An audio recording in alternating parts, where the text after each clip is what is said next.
Good morning, students. Yesterday we had started the chapter 19 of geography, that is agriculture, types of farming.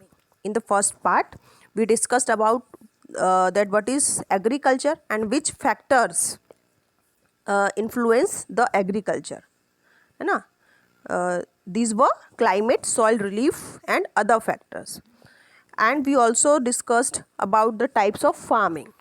Okay, we studied about subsistence agriculture, dairy farming, truck farming, horticulture and sericulture, plantation agriculture and mixed farming, intensive agriculture.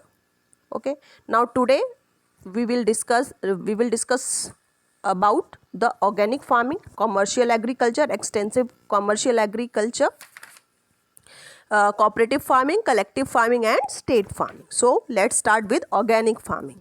Okay, organic farming ये एक ancient method है crop production का, जिसमें traditional knowledge use किया जाता है soil की fertility और क्वालिटी को मेंटेन करने के लिए. ठीक है, और ये जो मॉडर्न फार्मिंग है इसके हार्मफुल इफेक्ट्स को काउंटर करता है. ऑर्गेनिक प्लांट्स ग्रो किए जाते हैं केवल नेचुरल पेस्टिसाइड्स पर. ठीक है, और साथ ही ये इंडिजिनस प्लांट्स को और एनिमल बेसिस को एनकरेज भी करता है, जिसमें एनिमल मैन्योर्स का यूज़ किया जाता है और जो दूसरे पर्पसेस हैं उन पर्पसेस से फार्मिंग को ये इंडिजिनस फार्मिंग को एनकरेज करता है. क्रॉप रोटेशन इसमें फॉलो किया जाता है ताकि सॉइल की फर्टिलिटी को मेंटेन किया जा सके, है ना. जेनेटिकली जो मॉडिफाइड सीड्स हैं इनका यूज़ इसमें नहीं किया जाता हायर फील्ड्स के लिए क्रॉप्स में. ऑर्गेनिक फार्मिंग एक एनवायरनमेंट फ्रेंडली टेक्निक है जो एवरेज फील्ड देता है, एक एवरेज फील्ड पर किया जाता है लेकिन एनवायरनमेंट को डैमेज नहीं करता है. नाउ कमर्शियल एग्रीकल्चर, जब लार्ज स्केल पर फार्मिंग की जाती है और प्रोडक्ट ग्रो किए जाते हैं ह्यूज क्वांटिटी में और उसकी सप्लाई जो है मार्केट्स में की जाती है सेल करने के लिए, दूर नियर या फिर फार दूर या पास में, और इस टाइप का जो एग्रीकल्चर है इसे हम कमर्शियल एग्रीकल्चर कहते हैं. ना एक्सटेंसिव कमर्शियल एग्रीकल्चर, इस टाइप के एग्रीकल्चर में जो लैंड है वो मैक्सिमम यूज़ के लिए उस पर मैक्सिमम यूज़ किया जाता है लैंड का. जो फार्म है वो बहुत बड़े बड़े होते हैं, लगभग थाउजेंड्स ऑफ एकर्स के होते हैं. That is an average size of 1000 to 2000 एकड़. ओके, एक सिंगल मेन क्रॉप ग्रो किया जाता है एक्सपोर्ट पर्पस से. ये जो फार्म्स हैं वो हाईली मैकेनाइज्ड होते हैं. जो फैमिली होती है फार्मर की वो वहाँ पर रहती है फार्म में और बहुत ही लिमिटेड या फिर कोई भी एक्स्ट्रा लेबर इस एम्प्लॉयज़ में नहीं होते हैं. इस टाइप की फार्मिंग जो है वो सब्सिस्टेंस फार्मिंग से थोड़ा डिफरेंट होती है और इक्वेटोरियल और ट्रॉपिकल फॉरेस्ट में ये प्रैक्टिस की जाती है इस तरह की फार्मिंग, जहाँ पर लोग सिंपल टूल्स और इम्प्लीमेंट्स का यूज़ करते हैं फ्रूट प्रोड्यूस करने के लिए, है ना, और उसे प्राइमरली अपनी फैमिली मेम्बर्स के थ्रू कंज्यूम करते हैं. इस टाइप का जो एग्रीकल्चर है जिसमें फूड क्रॉप ग्रो किए जाते हैं वो पहला है own corruption is called subsistence agriculture, जो अपने यूज़ के लिए करते हैं.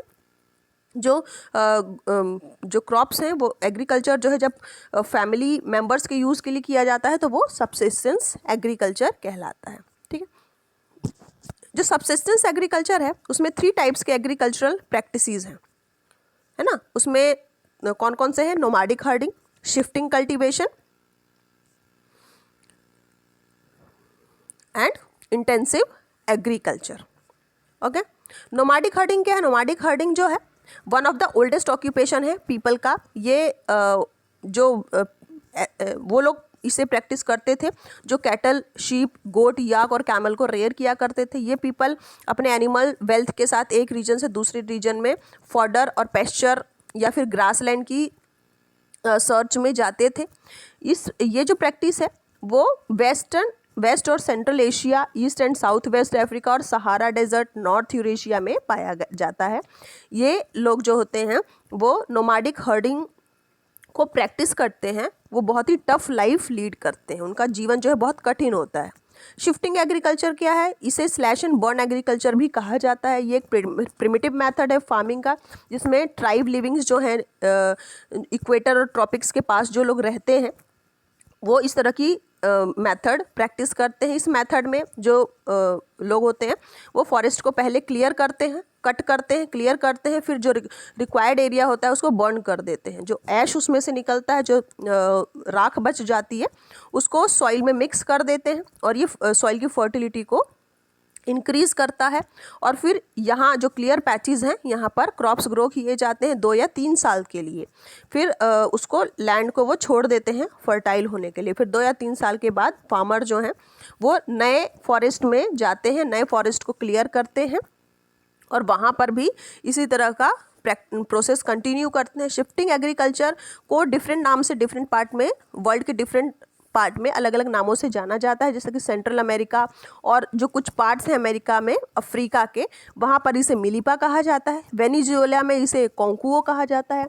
ब्राज़ील में पोका, ज़ायरे में मसाले, मलेशिया में लदांग और इंडिया में इसे बेवर या फिर झूमिंग और पोडा कहा जाता है। शिफ्टिंग एग्रीकल्चर एक प्राइमरली एक सबसिस्टेंस एग्रीकल्चर का ही टाइप है, क्योंकि ये मेनली जो फार्मर्स होते हैं और उनकी फैमिली होती हैं वो अपने कंजप्शन के लिए प्रोडक्शन करते हैं, है ना। They do not gate sports commercial rearing of silk worm with a view to produce silk is called sericulture. Silk began to be produced in China first of all, है ना। वो commercial rearing को बढ़ावा नहीं देते हैं, silk worms को पालना, उनसे सिल्क निकालना। सेरिकल्चर जिसे कहा जाता है ये सबसे पहले चाइना में शुरू किया गया था, ठीक है। Now cooperative farming. Cooperative farming क्या होती है?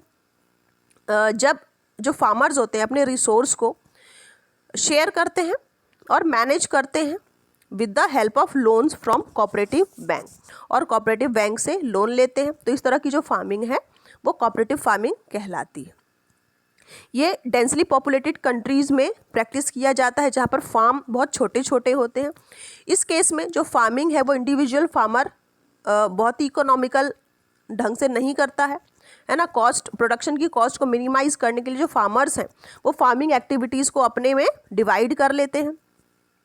ये एग्रीकल्चर प्रोडक्शन को इंक्रीज़ करता है और फार्मर को की ज़रूरतों को पूरा करने में, उनको एक बेटर लाइफस्टाइल देने में उनकी हेल्प करता है। ये जो प्रैक्टिस है फार्मिंग की, ये बेल्जियम, डेनमार्क, नॉर्वे, स्वीडन और नीदरलैंड में ज़्यादा पॉपुलर है।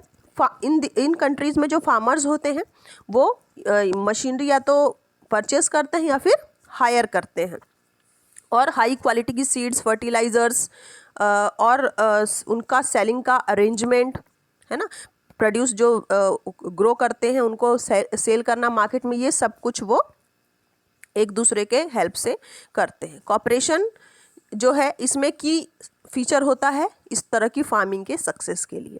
Now collective farming. चाइना और रशिया जैसी कंट्रीज़ में जो फार्म्स बहुत बड़े बड़े होते हैं, ये जो फार्म्स हैं वो ओन किए जाते हैं और मैनेज किए जाते हैं किसके थ्रू? गवर्नमेंट एजेंसीज़ के थ्रू। जो गवर्नमेंट होती है वो बड़े बड़े फार्म्स मैनेज करती है और वही ओनर होती है उनकी, है ना। बहुत सारे लोग जो हैं इन फार्म्स पर काम करते हैं और हर व्यक्ति को अलग अलग रिस्पॉन्सिबिलिटी दी जाती है। एक फार्म मैनेजर होता है जो वर्क को टेक केयर करता है और वर्कर्स को वर्कर्स जो वर्क करते हैं उसको टेक केयर करता है और डिसाइड करता है कि उनकी सैलरी उसके अकॉर्डिंग उनको कितनी दी जानी चाहिए। कभी कभी जो वर्कर्स हैं उनको बहुत छोटा सा लैंड मिलता है उनके पर्सनल यूज़ के लिए, और जो गुड्स प्रोड्यूस होते हैं इन फार्म्स में वो गवर्नमेंट से रिलेटेड होते हैं, गवर्नमेंट से बिलोंग करते हैं। Now state farming. जब फार्मिंग गवर्नमेंट के थ्रू ओन होती है और कैरी की जाती है, ऑपरेट की जाती है फार्म्स में, तो इस तरह की फार्मिंग जो है स्टेट फार्मिंग कहलाती है। रशिया और जर्मनी में इस तरह के फार्म्स होते हैं जहाँ पर रिसर्च भी किए जाते हैं एग्रीकल्चर के डेवलपमेंट के लिए। नई ब्रीड्स, क्रॉप्स की नई ब्रीड्स को डेवलप किया जाता है इन स्टेट्स में, फार्म्स के अराउंड, और जहाँ पर जो फार्मर्स हैं वो जनरली वहाँ पर काम करते हैं। Farming most important economic activity है और ऑक्यूपेशन है पूरे वर्ल्ड में, ठीक है। इसमें कोई डाउट नहीं है कि जो ये इंडस्ट्रियल डेवलपमेंट को ग्रांट करता है। बिना एग्रीकल्चर के इंडस्ट्रीज़ का डेवलपमेंट नहीं हो सकता, ना केवल इंडिया में बल्कि पूरे वर्ल्ड में। लेकिन जो एग्रीकल्चरल प्रोड्यूस हैं वो हमारे एग्जिस्टेंस पर बेस है ना।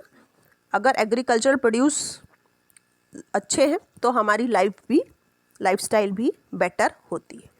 Okay, so this was the chapter agriculture. Now listen this chapter very carefully and read it again. After that, write down the terms given here and I will provide you the book exercise and question answer. Okay, till then, goodbye.